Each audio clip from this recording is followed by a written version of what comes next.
Margie again, and today I've got another movie review for you of the 1995 film Forget Paris. This film starred Billy Crystal, Debra Winger, and Joe Mantegna. It was co-written, directed, and produced by Billy Crystal, so essentially this is his movie. And as I said, it was made in 1995.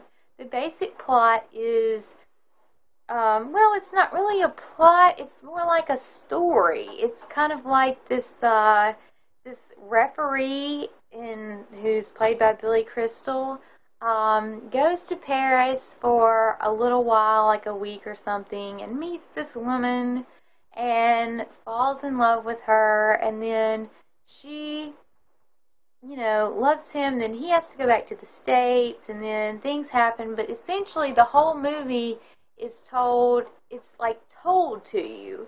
It's like Joe Mantegna and his fiance are sitting in a restaurant, and Joe is telling the story of, Billy Crystal and Debra Winger's relationship to his fiance, and we see it all in flashback, and how their relationship goes, and what happens, and all that kind of stuff. So I thought that was kind of a neat concept. It could have been really fantastic. I'm getting to that. Let's talk performances. I would say Billy Crystal was his typical, self. If you like Billy Crystal, you'll probably like this movie, especially because he wrote a lot of it. So especially if you like his humor, then you will enjoy it. I would say Debra Winger, I felt was good. I didn't feel like she had a whole lot of room to go with her role, and I felt like she had a solid performance for what she was given.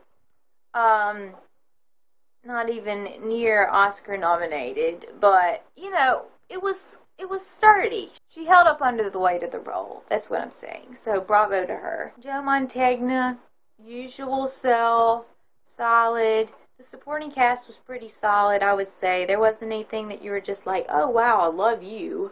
But there wasn't anything that where you're like, wow, you're crumbling under the weight of this dialogue.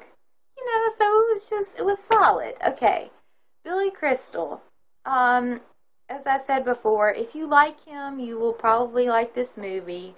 I felt like he did a pretty good job. As performances go, in the overall scale, I didn't think it was that fantastic. But for Billy Crystal, I felt like it was okay. A lot of the comedy, though,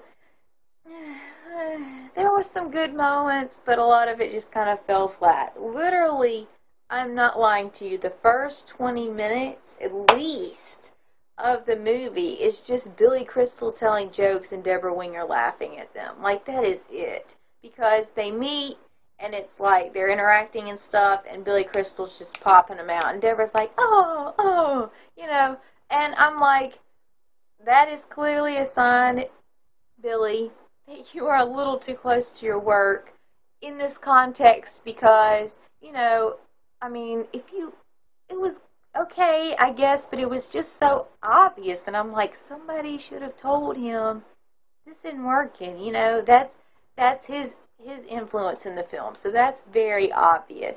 As you go along, it's just kind of the same kind of tone, and I didn't really enjoy the movie that much. I guess it was worth a watch or whatever. I don't know, it just kind of fell flat for me, to be honest. But, I've seen a lot worse, so don't get too depressed.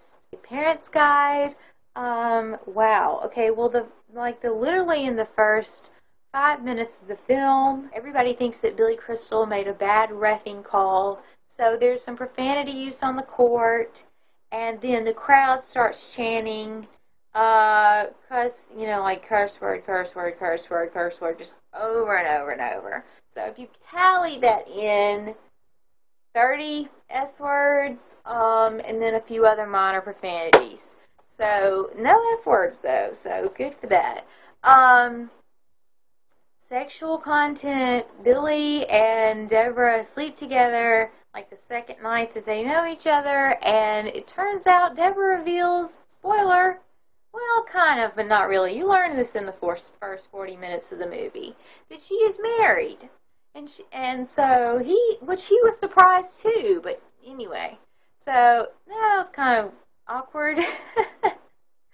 Oh my, okay. There's references to masturbating, and I'm not just like, oh, he's masturbating, like, oh my goodness, there it is, wow.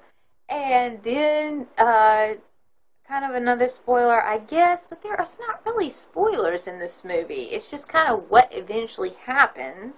Billy and Debra cannot have children. They try for a baby and they can't have children, so they decide to do artificial insemination, and they go into all of that, and you know what I mean by all of that. And oh, there's a lot of joking about it and stuff.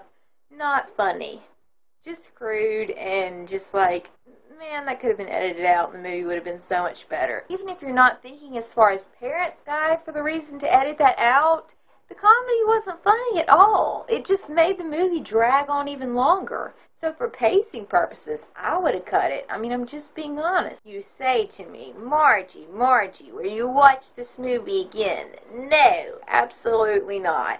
Not that humorous. Directing was kind of, you know, it wasn't bad, but it wasn't great. And, you know, the language, which is not that bad, except for at the beginning, which is like, so yeah, I don't know. It's just, I kind of walked away with it like, wow, there went an hour and 45 minutes or however long it is. So yeah, that's just kind of how I felt. Anyway, guys, I hope you've enjoyed this movie review of the 1995 film Forget Paris. Thank you for watching. Please subscribe, and I'll see you guys later.